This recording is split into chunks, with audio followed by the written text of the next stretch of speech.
I offered a courteous smile. I really must be going. My real estate agent is expecting me. Amanda sneered. What are you looking at? Cramped apartments in some sketchy part of the city? Before I had a chance to reply, the doorbell rang. Patricia shot me a sharp look and rushed to answer it. I followed the others into the hallway, where a composed woman dressed in a sleek suit stood waiting. Good morning, Mrs. Miller, she greeted me warmly, addressing me directly. The mansion is ready for your final walkthrough. The room went completely silent. Patricia's smile froze. There's got to be a mistake, Patricia said with a nervous laugh. Emma isn't. Emma Miller, I clarified, stepping forward, owner of the mansion next door. Amanda's mimosa glass slipped from her hand, shattering against the marble floor. Impossible, she cried out. I was the one who orchestrated that sale through my shell company. Yes, I responded calmly, and I imagine your commission check was quite significant. James stared at me, his coffee cup frozen halfway to his lips. Emma, what's happening? I think we should all sit down, I suggested. I've got quite the story to share. Once seated, Patricia and Amanda perched on the edge of their seats, looking as though they were ready to run. 7 years ago, I developed a financial algorithm that sold for $75 million, I explained, my voice even. Since then, my investments have multiplied. The mansion next door is just one of the properties I own. But you led us to believe, Patricia stammered, that I was just a janitor's daughter who married an idiot? I finished for her. Yes, I did. And all of you showed me exactly who you are by the way you treated someone you thought was beneath you. This is absurd. Amanda shot up from her seat. Mom, she's clearly lying. The real estate agent cleared her throat. I can assure you, Mrs. Henderson, Miss Miller's credentials are impeccable. She controls the company that developed this entire neighborhood. Patricia's face drained of color. The whole neighborhood, including this house? I nodded. I bought it last month from your late husband's estate. The final paperwork was signed yesterday.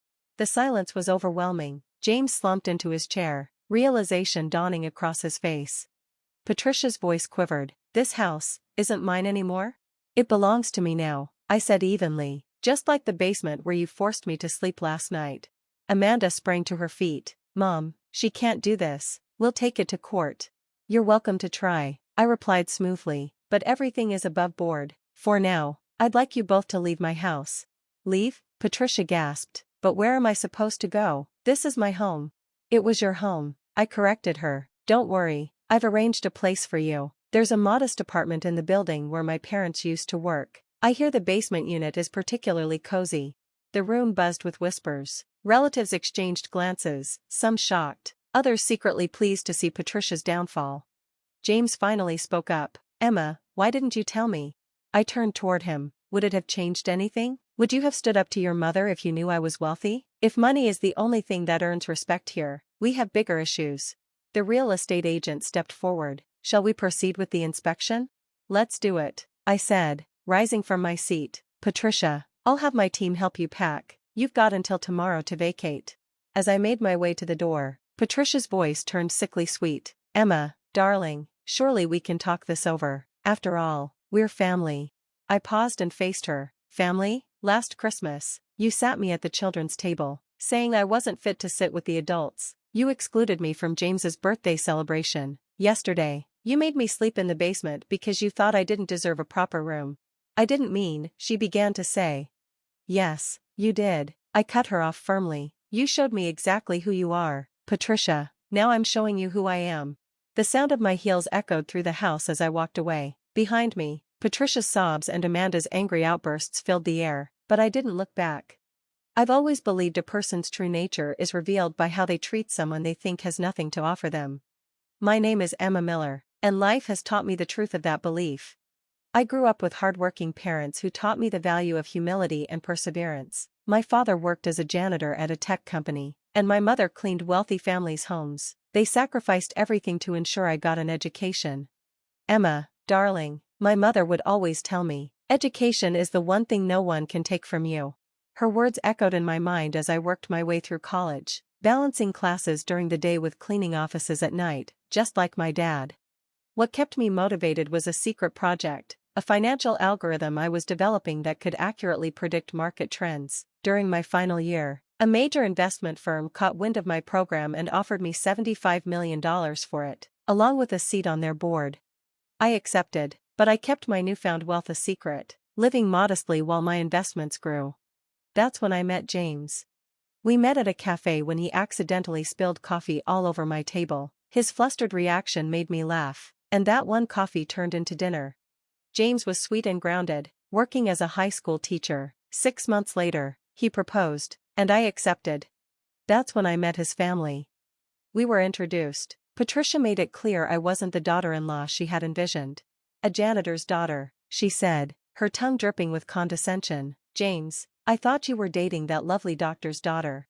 At every family event, Patricia reminded me of my supposed place, constantly asking me to help the staff and laughing it off as a way to make me feel comfortable. Her daughter, Amanda, wasn't much better, flaunting her wealth and reminding me at every turn of my humble beginnings. Emma, dear, Patricia would say with that saccharine smile, I know a few families looking for housekeepers. Should I pass along your mother's number? I endured their comments in silence, not because I believed their words, but because I wanted to see their true nature. James, despite being kind, rarely spoke up for me. He would apologize quietly later, but his words never lessened the sting of their cruelty. What they didn't realize was that I had been making quiet but powerful moves over the years. I had acquired multiple properties, including the grand estate next door, purchased through various holding companies and tailored to my preferences. As the annual family gathering approached, Patricia insisted we stay at her house.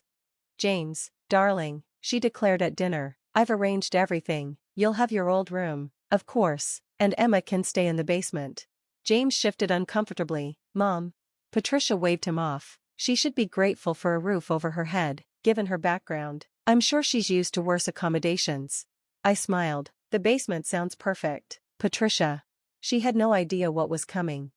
The reunion began on a Friday. I spent the day hauling luggage, serving drinks, and enduring snide remarks. That night, while they relaxed in their lavish rooms, I settled into the cold, musty basement. Through the vents, I heard their laughter. Patricia's voice rang out clearly. Can you believe she actually accepted the basement? I always knew James should have married Caroline. At least she understands how to behave in society. More laughter. I checked my phone. A message from my property manager appeared. Everything is ready for tomorrow's inspection, Miss Miller. The mansion next door is fully prepared according to your specifications. I smiled. Tomorrow would be unforgettable. A few weeks later, James sat across from me, looking different, more grounded. I resigned from Brighton Prep, he said. I blinked. He had spent years teaching at the exclusive private school. I took a job at Riverside High. The students there remind me of you, determined, hardworking, just needing someone to believe in them. I studied him carefully. And your mother? I haven't spoken to her since she moved out, he admitted. She and Amanda tried turning the family against you, but it backfired. Cousin Sarah spoke up about how Mom treated her husband like garbage because he wasn't wealthy. Then Uncle Robert shared stories about how she belittled his second wife. It's like your stand against her gave others the courage to do the same. He hesitated. I've been volunteering at the community center where your mom used to work. They run financial literacy programs for janitors and cleaning staff. I've been helping expand them. Why are you telling me this, James? He met my gaze. Because I want to earn back your respect. Not because you're rich, but because you're the same incredible woman who stayed up with me grading papers and made soup when I was sick. I wasn't strong enough to stand by you before. I want to be that man now. Before I could respond, my phone buzzed. A message from the apartment complex manager. Your mother-in-law is here. She's in to see you. James looked at me. You don't have to go. Actually, I said, rising from my chair, I think I do. I found Patricia in her small basement apartment, her designer outfit looking out of place against the modest surroundings. Hello, Patricia. She turned to face me, and for the first time, the usual mask of superiority was gone. In its place was something unfamiliar, vulnerability.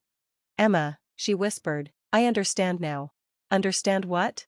What it's like to be judged by where you live, to be looked down on. Her hands trembled. Yesterday, I tried to book a table at the restaurant I've been going to for 20 years. They turned me away after seeing my new address.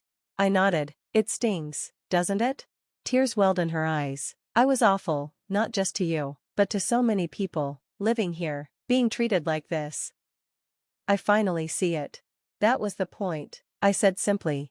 She swallowed hard. So this wasn't just revenge? Revenge would have been leaving you homeless. This was an education. Patricia sat heavily on the small sofa. I've lost everything, my home, my reputation, my son. You haven't lost James, I corrected. He's finally living life on his own terms. Whether you lose him for good depends on whether you can accept that. Her voice was barely above a whisper. And you? Have I lost you as a daughter-in-law?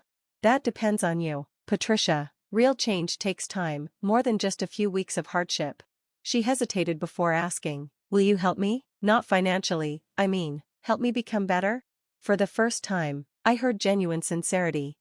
6 months later, I hosted a dinner at my home. Patricia was there, not in designer labels, but in a simple dress. More surprisingly, she helped in the kitchen, not out of obligation but because she wanted to. Amanda came too. She had started volunteering at a women's shelter, one of the conditions I set when she asked to rent one of my properties. James and I were rebuilding, slowly but surely. He had learned that actions meant more than words, and he was proving it every day.